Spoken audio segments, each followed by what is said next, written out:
Hello guys, in this video I'll show you how you can completely delete Microsoft Edge from Windows. But keep in mind that before you uninstall it, you have for example Google Chrome, Brave or other browser. Okay. So make sure you have browser in your computer. Next thing what you need to do here, you need to go to Settings. Then you need to go to Apps and then Default Apps. Then select your browser and then make it a default app. Okay. And also make sure that other files here is set to Google Chrome as well. Then open up browser and install Revo Uninstaller here.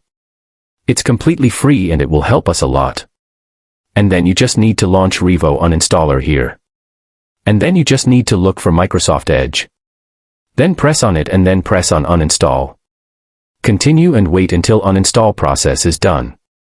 Make sure to delete all the leftover registry items here as well. Press delete and then hit next. Then delete other leftover files here and Microsoft Edge will be deleted. So yeah, that's basically it.